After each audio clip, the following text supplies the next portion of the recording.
Good morning 11th class. आज हम chapter read कर रहे हैं आपका संविधान क्यों और कैसे। पॉलिटिकल साइंस का आपका चैप्टर है। हाफ चैप्टर हम फर्स्ट पार्ट में कर चुके हैं।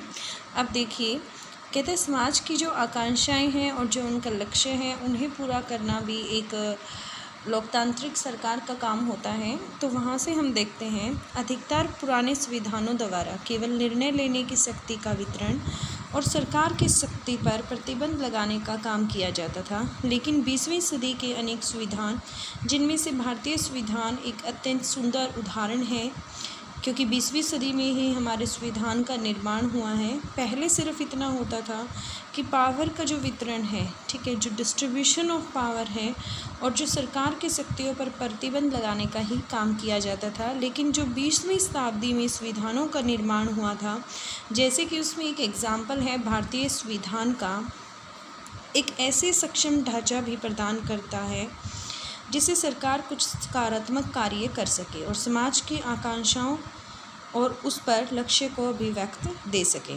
भारतीय संविधान ने इस संबंध में कुछ नए प्रयोग किए, जिसमें नाना प्रकार की असमानताओं की गहरी खाइयाँ हों। वहाँ केवल सरकार की शक्ति पर प्रतिबंध लगाना ही पर्याप्त नहीं है, वरन वहाँ सरकार को समर्थ तथा शक्तिशाली भी बनाना, जिससे यह असमानता और गरीबी के विभिन्न रूपों से निपट सके। उदाहरण के लिए भारत की आकांक्षा है कि हम एक ऐसा समाज बनाएं जिसमें जातिगत भेदभाव ना हो, किसी भी तरीके से कोई भी भेदभाव जाति के आधार पर नहीं किया जाए। एक ऐसे समाज की जो परिकल्पना है वो हम करते हैं। यदि यह हमारे समाज की आकांक्षा है तो हमें अपनी सरकार को इतना समर्थ और शक्तिशाली बनाना पड़ेगा कि वह लक्ष्य को प्राप्त करने के लिए सभी आवश्यक कदम उठा सके। ठीक है, कुछ प्रतिबंध बेशक से लगाए जाएं, बट सरकार का हमारा मेन उद्देश्य क्या है कि किसी भी तरीके से किसी भी व्यक्ति के साथ कोई भी भेदभाव ना किया जाए। दक्षिण अफ्रीका नस्लीय भेदभाव के पुराने इतिहास का उदाहरण है। यहाँ पर नस्ल, रंग के आधार पर, ठीक है, भेदभाव किया जाता था लोगों के साथ। ये उसने एक एग्जाम्पल दिया है। उसके नए संविधान ने सरकार को इस योग्य बनाया कि वह नस्लीय भेदभाव को मिटा सके। जो वहाँ पर दक्षिणी अफ्रीका में नया कॉन्स्टिट्यूशन बना, उसके आधार पर इस भेदभाव को समाप्त कर दिया गया। वास्तव में एक संविधान अपने समाज की आकांक्षाओं का पिटारा है। संविधान क्या होता है? एक सबसे अच्छी लाइन इस चीज़ के लिए यही है कि जो संविधान वास्तव में जो होता है वो उसके समाज की आकांक्षाओं का एक पिटारा है, जिसके अंदर समाज की आकांक्षाएं भरी हुई होती है। उदाहरण के लिए भारत में संविधान निर्माताओं की इच्छा थी कि समाज के प्रत्येक व्यक्ति को बुनियादी भौतिक ज़रूरतें जो होती हैं या शिक्षा सहित वह सब कुछ मिलना चाहिए, जिसके आधार पर वह गरिमा और सामाजिक आत्मसम्मान से भरा हुआ जीवन जी सके। ठीक है, जिन्होंने हमारे संविधान का, जो हमारे संविधान निर्माताएं थे, या फिर ये कह सकते हैं जो संविधान सभा के सदस्य थे, उन सभी की ये इच्छाएं थी कि जो हमारा जो समाज है वो इस तरीके से बने कि प्रत्येक व्यक्ति को जो उसकी फ़िज़िकल नीड, जो उसकी भौतिक ज़रूरतें हों, उनकी पूर्ति की जाए, तथा उसके साथ साथ उन्हें शिक्षा मिले, जिसके साथ वो अपने गरिमा के साथ और सामाजिक जो जीवन है वो उनका आत्म सम्मान से भरा हुआ वो निर्वाह कर सकें। वो एक ऐसे संविधान का निर्माण करना चाहते थे। भारतीय संविधान सरकार को यह सामर्थ्य प्रदान करता है कि जिससे वह सकारात्मक लोक कल्याणकारी कदम उठा सके, जिन्हें कानून की मदद से लागू भी किया जा सके।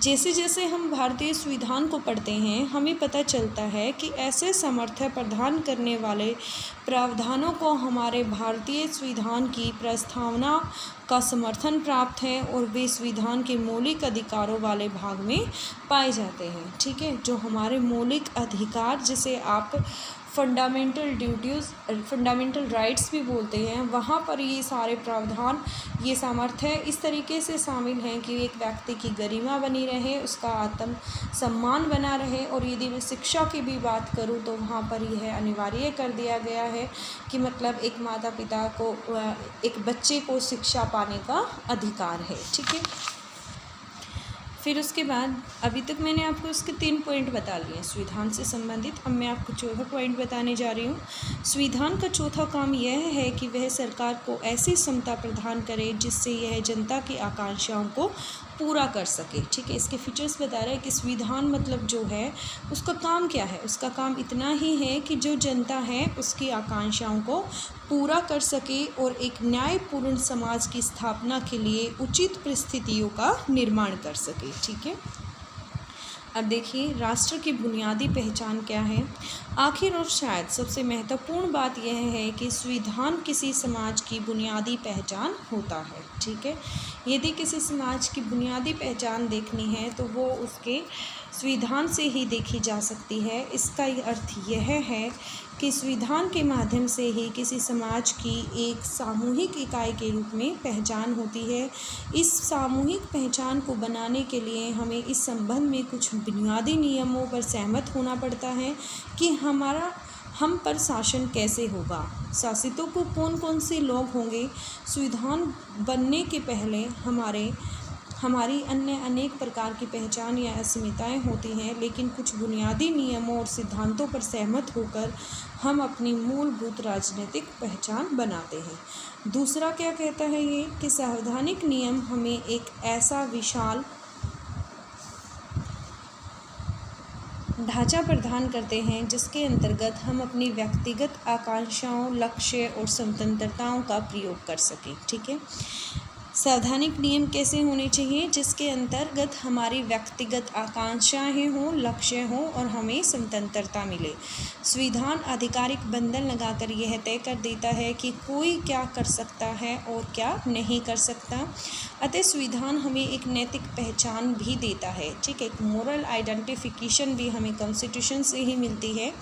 तीसरा और अंतिम, अब शायद यह संभव हो सका है कि अनेक बुनियादी राजनीतिक और नैतिक नियम विश्व के सभी प्रकार के संविधानों में स्वीकार किए गए हैं। अगर हम दुनिया भर के संविधानों को देखें तो हमें सरकारों के अलग अलग स्वरूप और विविध प्रकार की प्रक्रियाएं दिखाई देंगी। ठीक है, आप अलग अलग संविधान अलग अलग कंट्री के उठाएंगे तो वहाँ का जो स्वरूप होगा, डाइवर्सिटी होगी, वहाँ के अलग अलग हमें प्रक्रियाएं दिखाई देंगी, लेकिन उनमें काफ़ी कुछ साझा भी है। अधिकतर संविधान कुछ मूलभूत अधिकारों की रक्षा करते हैं। ज़्यादातर संविधानों में क्या है, कुछ अधिकारों की, मूलभूत अधिकारों की रक्षा करना है और ऐसी सरकारें संभव बनाते हैं जो किसी न किसी रूप में लोकतांत्रिक होती हैं। लेकिन राष्ट्रीय पहचान की अवधारणा अलग अलग संविधानों में अलग अलग ढंग की होती है। ज़्यादातर राष्ट्र विभिन्न जटिल ऐतिहासिक परंपराओं के सम्मिलन से बनते हैं। वे उस राष्ट्र में रहने वाले विभिन्न समूहों को कई तरीकों से आपस में मिला लेते हैं, जैसे कि जर्मनी का निर्माण जर्मन नस्ल के आधार पर हुआ था। ठीक है, और संविधान ने इस पहचान को अभिव्यक्ति दी। दूसरी और भारतीय संविधान जातीयता तथा नस्ल को नागरिकता के आधार के रूप में मान्यता नहीं देता। ठीक है, हमारे यहाँ का जो सिटीज़न है, कोई ऐसा कुछ नहीं है कि उसकी कास्ट, उसकी जातीयता या उसकी नस्ल के आधार पर किसी को सिटीजनशिप मिली हो। हमारे यहाँ पर कुछ ऐसा नहीं है, लेकिन जर्मनी में ऐसा हुआ था कि जो जर्मन नस्ल के लोग थे उन्हीं के अंडर, मतलब वही उनकी आइडेंटिफिकेशन थी नागरिकता के लिए। फिर उसके बाद ये कहता है कि विभिन्न राष्ट्रों में देश की केंद्रीय सरकार और विभिन्न क्षेत्रों के बीच के संबंधों को लेकर भिन्न भिन्न अवधारणाएँ हैं। यह संबंध उस देश की राष्ट्रीय पहचान बनाता है। संविधान की सत्ता, हमारे संविधान द्वारा किए जाने वाले कुछ कार्यों की रूपरेखा प्रस्तुत की है। देखिए, इन कार्यों से स्पष्ट होता है क्यों अधिकतर समाजों में एक संविधान होता है, लेकिन संविधान के बारे में हम तीन और प्रश्न करते हैं। संविधान क्या है, संविधान कितना प्रभावी है, क्या संविधान जो है वो न्यायपूर्ण है, क्या उसकी वजह से मतलब न्यायपूर्ण है, वो कोई भेदभाव नहीं है, कहता है अधिकतर देशों में संविधान एक लिखित दस्तावेज के रूप में होता है जिसमें राज्य के बारे में कई प्रावधान होते हैं। यह प्रावधान बताते हैं कि राज्य का जो गठन है वो कैसे होगा या किन सिद्धांतों का पालन करेगा। जब हम किसी देश के संविधान की बात करते हैं तो सामान्य रूप से हम उसी दस्तावेज़ का जिक्र करते रहे होते हैं, लेकिन कुछ देशों में जैसे इंग्लैंड के पास ऐसा कोई दस्तावेज नहीं है जिसे संविधान कहा जा सके, बल्कि उनके पास दस्तावेजों और निर्णयों की एक लंबी श्रृंखला है जिसे सामूहिक रूप से संविधान कहा जाता है। अतः हम कह सकते हैं कि संविधान वह दस्तावेज या दस्तावेजों का पुंज है जो उन कार्यों को करने का प्रयास करता है जिसका ऊपर उल्लेख किया गया है। लेकिन विश्व में अनेक संविधान केवल कागज़ पर ही होते हैं, वे केवल थोथे शब्द होते हैं और कुछ नहीं। महत्वपूर्ण प्रश्न यह है कि कोई संविधान कितना प्रभावी है। देखिए बहुत सारे देश ऐसे हैं जहाँ पर संविधान सिर्फ क्या है, थोथे शब्द हैं, ठीक है, मतलब जहाँ पर उसकी कोई इम्पोर्टेंस नहीं है, ठीक है। तो बात ये है कि कौन सा संविधान कितना प्रभावी है, ठीक है, किसका इफ़ेक्ट कितना ज़्यादा है, कौन सी बात यह सुनिश्चित करती है कि लोगों के जीवन पर उसका प्रभाव पड़ा है। संविधान का प्रभावी होना अनेक कारणों पर निर्भर है। संविधान को प्रचलन में लाने का तरीका, इसका मतलब है कि कोई संविधान कैसे अस्तित्व में आया, ठीक है, किसने संविधान बनाया और उनके पास इसे बनाने की कितनी शक्ति थी। अनेक देशों में संविधान इसलिए निष्प्रभावी होते हैं क्योंकि वे सैनिक शासकों या ऐसे लोकप्रिय नेताओं के द्वारा बनाए जाते हैं जिनके पास लोगों को अपने साथ लेकर चलने की क्षमता नहीं होती है। विश्व के सर्वाधिक सफल संविधान भारत, दक्षिण अफ्रीका और अमेरिका के हैं। ये ऐसे संविधानों के उदाहरण हैं जिन्हें एक सफल राष्ट्रीय आंदोलन के बाद बनाया गया है। यद्यपि भारतीय संविधान को औपचारिक रूप से एक संविधान सभा ने दिसंबर 1946 से नवंबर 1949 के मध्य बनाया, पर ऐसा करने में उसने राष्ट्रीय आंदोलन के लंबे इतिहास से काफ़ी प्रेरणा ली थी, ठीक है। हमारा जो कॉन्स्टिट्यूशन है वो कॉन्स्टिट्यूशनल असेंबली संविधान सभा ने बनाया था, जिसे बनाने में 2 साल 11 महीने 18 दिन लगे थे, ठीक है। और ये जो संविधान की जो हमने प्रेरणा ली थी वो जो हमारे यहाँ पर राष्ट्रीय आंदोलन चला था उससे प्रेरणा लेकर, उससे प्रभावित होकर यहाँ संविधान सभा का निर्माण हुआ और संविधान सभा ने संविधान का निर्माण किया था। राष्ट्रीय आंदोलन में समाज के सभी वर्गों को एक साथ लेकर चलने की विलक्षण क्षमता है। संविधान को बाहरी वैधता मिली क्योंकि उसे ऐसे लोगों ने बनाया जिनमें समाज का अटूट विश्वास था और जिनके पास समाज के विभिन्न वर्गों से सीधा संवाद करने और उनका सम्मान प्राप्त करने की क्षमता थी। संविधान निर्माता लोगों को यह समझाने में सफल रहे कि संविधान जो है उनकी व्यक्तिगत शक्तियों को बढ़ाने का कोई साधन नहीं है। यही कारण है कि संविधान को भारी वैधता मिली। संविधान का अंतिम प्रारूप उस समय की व्यापक राष्ट्रीय आम सहमति को व्यक्त करता है, ठीक है। कुछ देशों ने, देखिए कोई भी संविधान जो है वह असफल क्यों होता है, जब कुछ लोकप्रिय नेता होते हैं या जो सैनिक शासक होते हैं वो उसे बनाते हैं तो वो लोगों को कन्विंस नहीं कर पाते। दैट मीन्स वो जो शासक होंगे वो लोगों के हितों के बारे में नहीं सोचते हैं, जिसकी वजह से जो संविधान बनाया गया वह लागू करने में असफल हो जाता है। लेकिन भारत की जो सिचुएशन थी वो इसके विपरीत थी। जो हमारे संविधान सभा के मेंबर थे वो हमारे लोकप्रिय नेता थे, वो जो समाज की स्थितियों को समझते थे, उनमें लोगों का विश्वास भी था। इसकी वजह से यहाँ पर और उन्होंने लोगों को समझाया भी कि संविधान के द्वारा ही उनकी भलाई हो सकती है। इसलिए जो लोग थे वो उनकी बातों को समझने के लिए, मानने के लिए सहमत हो गए थे और यहाँ भारत में फिर हमारे संविधान को काफ़ी सफलता मिली थी।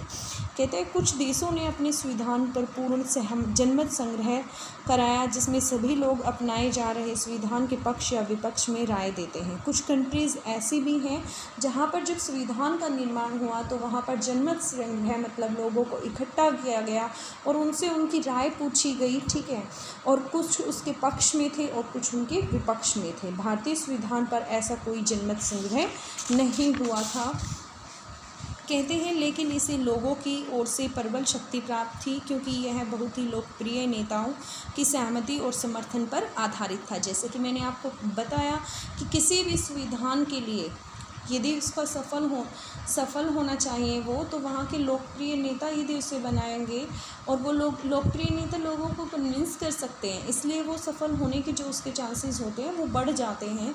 लेकिन अलोकप्रिय नेता या सैनिक शासक जो लोगों को नहीं समझते हैं, ठीक है, उनकी सिचुएशन को नहीं समझते हैं, तो वहाँ पर संविधान जो है वो ज़्यादातर समय असफल ही हो जाता है। और जो भारत का जो संविधान था वो लोकप्रिय नेताओं ने बनाया था, इसलिए वो सफल रहा।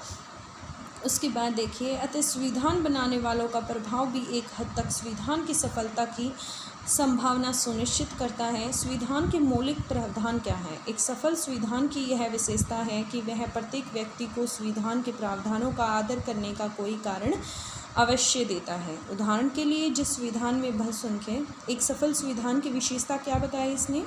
वह प्रत्येक व्यक्ति को संविधान के प्रावधानों को आदर करने का कोई न कोई कारण अवश्य देता है। उदाहरण के लिए, संविधान में बहुसंख्यकों को समाज के अल्पसंख्यकों का उत्पीड़न करने की अनुमति दी गई हो, वहाँ अल्पसंख्यकों के पास कोई कारण नहीं होगा कि वे संविधान के प्रावधानों का आदर करें। ठीक है, बहुसंख्यक मतलब जिनके समाज में संख्या ज़्यादा है, अल्पसंख्यक मतलब जिनके समाज में संख्या कम है। यदि मान लो संविधान में कुछ ऐसा लिखा जाए कि बहुसंख्यकों को समाज के बहुसंख्यक क्या करेंगे? जो अल्पसंख्यक है उन पर उत्पीड़न करेंगे, अत्याचार करेंगे, और संविधान में यदि उसकी अनुमति दे दी गई तो संविधान जो अल्पसंख्यक हैं वो संविधान का आदर नहीं करेंगे। क्यों करेंगे? यदि उनके ऊपर उत्पीड़न हो रहा है तो वो क्यों करेंगे संविधान का आदर? कहता है कोई संविधान अन्य लोगों की तुलना में कुछ लोगों को ज़्यादा सुविधाएं देता है या सुनियोजित ढंग से समाज के छोटे छोटे समूहों की शक्ति को मजबूत करता है, तथा तो उसे जनता की निष्ठा मिलनी बंद हो जाती है। यदि कोई समूह यह महसूस करे कि उसकी पहचान को दबाया जा रहा है तो उसके पास संविधान को मानने का कोई कारण नहीं होगा। कहने का अभिप्राय यही है कि यदि संविधान किसी भी प्रकार का भेदभाव करता है, ठीक है, किसी का पक्ष लेता है और किसी के विपक्ष में खड़ा हुआ है, कोई भी भेदभाव करेगा तो किसी भी जो भी वो भेदभाव करेगा तो व्यक्ति उसके पक्ष में नहीं होंगे, उसको नहीं मानेंगे, संविधान का आदर नहीं करेंगे। ठीक है, कोई भी संविधान खुद से न्याय के आदर्श स्वरूप की स्थापना नहीं करता है, लेकिन उसे लोगों को विश्वास दिलाना पड़ता है कि वह बुनियादी न्याय को प्राप्त करने के लिए ढांचा उपलब्ध कराएगा। ठीक है, न्याय का कोई भी प्रोसीजर संविधान में नहीं है, लेकिन संविधान जो है वो एक ऐसा ढांचा हमें देता है जिससे बुनियादी न्याय की स्थापना हो सकती है। आप इस विचार को प्रयोग में लाइए। स्वयं अपने से यह प्रश्न पूछिए, समाज के कुछ बुनियादी नियमों में ऐसी कौन कौन सी चीज़ें होनी चाहिए कि जिनसे सभी लोगों को उन्हें मानने का एक कारण मिल सके? ऐसा क्या होना चाहिए संविधान के अंदर जिसकी वजह से सभी लोग उस संविधान को मानने के लिए तैयार हो जाएं? कोई संविधान अपने सभी नागरिकों की स्वतंत्रता और समानता की जितनी अधिक सुरक्षा करता है, उसकी सफलता उतनी ही बढ़ जाती है। मोटे तौर पर कहें तो क्या भारतीय संविधान प्रत्येक नागरिक को एक ना एक ऐसा कारण देता है जिससे वह उसकी सामान्य रूपरेखा का समर्थन कर सके। इस पुस्तक को पढ़ने के बाद आप इस प्रश्न का हाँ में उत्तर देने की स्थिति में होने चाहिए। ठीक है, संस्थाओं की संतुलित रूपरेखा। संविधान को जनता नहीं, प्राय एक छोटा समूह ही नष्ट कर देता है, क्योंकि वह अपनी शक्तियाँ बढ़ाना चाहता है। ढंग से बनाए संविधान में शक्तियों को इस प्रकार बांट दिया जाता है जिससे कोई एक समूह संविधान को नष्ट ना कर सके। ठीक है, यदि अच्छे से किसी भी कॉन्स्टिट्यूशन का निर्माण किया गया है, देखिए संविधान को सिर्फ समाप्त करने के लिए जनता की ज़रूरत नहीं है। जनता का एक जो छोटा सा समूह होता है ना, वही उसे समाप्त कर सकता है, वही काफ़ी है उसके लिए। ठीक है, लेकिन यदि ढंग से संविधान बनाया गया है ना, तो वो शक्तियों को आपस में इस तरीके से बांट देगा कि जिससे संविधान को कोई एक समूह नष्ट नहीं कर सकता है। संविधान की रूपरेखा बनाने की एक कारगर विधि यह सुनिश्चित करना है कि किसी एक संस्था के पास सारी शक्तियों का एक अधिकार ना हो, मतलब शक्तियों का क्या हो, बंटवारा हो। किसी एक ही संस्था के पास सभी शक्तियों का एक अधिकार नहीं होना चाहिए। ऐसा करने के लिए शक्तियों को कई संस्थाओं में बांट दिया जाता है। उदाहरण के लिए जो भारतीय संविधान में जो शक्तियां हैं वो विधायिका में, कार्यपालिका में और न्यायपालिका जैसी संस्थाओं और स्वतंत्र संवैधानिक निकाय जैसे कि निर्वाचन आयोग आदि में बांट देता है। इससे यह सुनिश्चित हो जाता है कि यदि कोई एक संस्था संविधान को नष्ट करना चाहे तो अन्य दूसरी संस्थाएं उसके अति कर्मण को क्या कर सकती हैं, नियंत्रित कर सकती हैं। इंडियन कॉन्स्टिट्यूशन के अंदर जो पावर्स हैं वो किस तरीके से डिवाइड की गई हैं कि न्यायपालिका की अलग है, विधायपालिका की अलग है, ठीक है, विधायिका की अलग है, कार्यपालिका की अलग है। 3 पार्ट्स में इसको डिवाइड किया गया है। और यदि कोई ऐसी सिचुएशन हो जाती है कि कोई एक भी संस्था मतलब संविधान को नष्ट करना चाहती है, तो जो अन्य 2 संस्थाएं होंगी वो इसके अतिक्रमण को रोक सकती हैं, ठीक है। अवरोध और संतुलन के कुशल प्रयोग ने भारतीय संविधान की सफलता सुनिश्चित की। संस्थाओं की रूपरेखा बनाने में इस बात का ध्यान रखा जाता है कि उसमें बाध्यकारी मूल्य नियम प्रक्रियाओं के साथ अपनी कार्य प्रणाली में लचीलापन का संतुलन होना चाहिए, जिससे वह बदलती आवश्यकताओं और परिस्थितियों के अनुकूल अपने आप को ढाल सके। ज़्यादा कठोर संविधान परिवर्तन के दबाव में नष्ट हो जाता है, ठीक है। संविधान कुछ परसेंट लचीला होना चाहिए। यदि ज़्यादा कठोर बना दिया गया तो वह दबाव में आकर नष्ट हो जाता है, और दूसरी ओर यदि संविधान अत्यधिक लचीला बना दिया गया तो वह समाज को सुरक्षा तथा पहचान नहीं देना चाहिएगा, ठीक है। फिर कहते हैं सफल संविधान प्रमुख मूल्यों की रक्षा करने और नई परिस्थितियों के अनुसार स्वयं को ढालने में एक संतुलन रखते हैं। ये कहता है जो सफल संविधान वही है जो मूल्यों की रक्षा करता है और यदि कोई नई परिस्थितियाँ आती हैं तो उसके अनुसार अपने आप को ढालने की कोशिश भी करता है, मतलब रिजिड ना रहे, ठीक है, एक ही जगह में बिल्कुल कठोर ना रहे, फ्लेक्सिबल होना चाहिए, बट इतना भी फ्लेक्सिबल नहीं होना चाहिए कि उसकी वजह से समाज की सुरक्षा पर आँच आ जाए। फिर उसके बाद कहते हैं ये आप भारतीय संविधान निर्माताओं की साझेदारी को नवे अध्याय में महसूस करेंगे, जिसमें भारतीय संविधान को एक जीवित दस्तावेज की संज्ञा दी गई है, ठीक है। एक लिविंग डॉक्यूमेंट की मतलब उपाधि दी गई है इंडियन कॉन्स्टिट्यूशन को। अपने प्रावधानों में परिवर्तन की संभावना और एक हद तक ठोस रूप में संतुलन बैठाकर संविधान सुनिश्चित करता है कि वह दीर्घायु हो, जनता का आदर प्राप्त करेगा।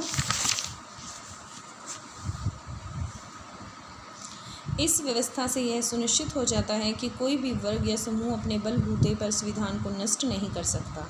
अतः यह पता लगाने के लिए कि क्या किसी संविधान की सत्ता मान्य है, आप अपने 3 प्रश्न पूछ सकते हैं। क्या जिन लोगों ने संविधान बनाया है वे विश्वसनीय थे? क्या जिन लोगों ने संविधान बनाया जनता उन पर भरोसा कर सकती थी?